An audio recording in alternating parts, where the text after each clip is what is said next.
రెండు తెలుగు రాష్ట్రాల్లో వేప చెట్లపై డైబ్యాక్ వ్యాధి ప్రభావాన్ని చూపుతోంది.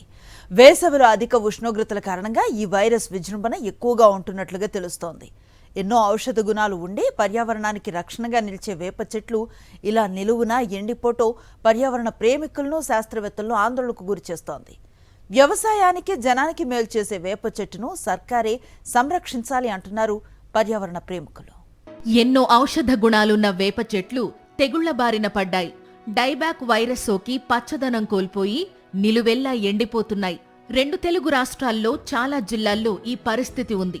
200 ఏళ్లపైన బతికే వేప చెట్లు ఉన్నపళంగా తెగుళ్లతో దెబ్బతినడం పర్యావరణ ప్రేమికులను ఆవేదనకు గురిచేస్తోంది. సాధారణంగా వేప చెట్లు ఎక్కడైనా విరివిగా ఉంటాయి. గ్రామీణ ప్రాంతాల్లో చాలా వరకు ప్రతి ఇంట్లో వేప చెట్టు కనిపిస్తుంది. ఆహ్లాదకరమైన వాతావరణాన్ని పంచుతుంది. ఇంత ఉపయోగకరమైన వేప చెట్లు ఉన్నట్లుండి ప్రమాదంలో పడడం, ఎండు కొమ్మలతో దర్శనమిస్తుండడంపై ఆందోళన వ్యక్తమవుతోంది. మన కళ్ళ ముందే చెట్లు ఎండిపోవటం, మనకి భవిష్యత్తు ఉన్న చెట్లే. గ్రీనరీ అంటే భవిష్యత్తు, పిల్లలకి ఆక్సిజన్ రావటం, కానీ ఆ గ్రీనరీ అంటేనే భవిష్యత్తుకు ఒక ఐకాన్ లాంటిది. అలాంటిది మన కళ్ళ ముందే అది ఎండిపోతూ ఉంటే చాలా బాధగా అనిపిస్తూ ఉంది. సో దీనికోసం ప్రభుత్వాన్ని మనం చాలా రకాలుగా అడిగాము, రిక్వెస్ట్ చేశాం. దీనికి మందు కొట్టండి, ఇట్లాంటివి నిరోధించండి. ఇది రాష్ట్రమంతా ఉన్నా కానీ ఇక్కడ పార్కుని మేము కాపాడుకోవాలనే ప్రయత్నం మీద అందరు కలిసి చాలా ప్రయత్నం చేసినాం. సో దీనికి స్పందించాల్సిన అవసరం ప్రభుత్వం ఉంది. తెగులు సోకి ఎండిన కొమ్మలను కత్తిరించి కాల్చివేయాలి. దీనివల్ల మిగతా చెట్లకు తెగులు వ్యాపించదు. శిలీంధ్ర నాశిని అయిన కార్బండిజం లేదా ప్రాపికోనజోల్ చెట్లపై పిచికారీ చేయాలి. దోమల నివారణకు వేప నూనె లేదా ప్రొఫినోఫాస్ మందును వాడాలి. సమస్యను సకాలంలో గుర్తించి జాగ్రత్తలు తీసుకోవడం ద్వారా వేప చెట్లను సంరక్షించుకోవచ్చు అంటున్నారు వ్యవసాయ శాస్త్రవేత్తలు. చెట్టే మనకి జీవనాధారం, చెట్టు లేకపోతే మనం జీవించలేము.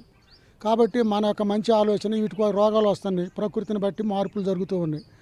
వాటిని రక్షించాల్సిన అవసరం మనకు ఉంది. ఈ సమాజంలో మరి ప్రకృతే చాలా ఇబ్బంది పెడుతుంది. ప్రకృతే మన బ్రతికేస్తుంది. ప్రత్యేకంగా ఈ వేప చెట్టు అనేది మెడిసినల్ ప్లాంట్ కాబట్టి దాన్ని కాపాడుకోవాలి. ప్రతిదీ అందులో ఆకులు, చెట్టు, కాండ అన్నీ ఉపయోగపడతాయి మనకి. వేప చెట్లు మన భారతీయ జీవనంలో విడదీయలేని భాగం.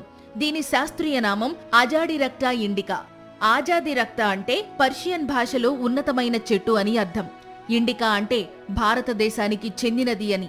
వేప దాదాపు 5 కోట్ల సంవత్సరాల క్రితం నాటిదని శాస్త్రీయ అధ్యయనాలు చెబుతున్నాయి. వేప కేవలం ఒక చెట్టు కాదు, అది మన సంస్కృతి, మన వైద్యం, మన వ్యవసాయం. ఎంతో చరిత్ర ఉన్న ఈ చెట్టును కాపాడుకోవడం మనందరి బాధ్యతగా భావించాలి. వస్తుందనే కారణం తెలిసిపోయింది. వైరస్ దానికి కావాల్సిన మందులు కూడా ఏంటనేది తెలిసిపోయింది. దాన్ని స్ప్రే చేయటమే కావాలా. దాన్ని స్ప్రే చేయడానికి వాళ్ళ టెక్నాలజీ బాగా డెవలప్ అయింది.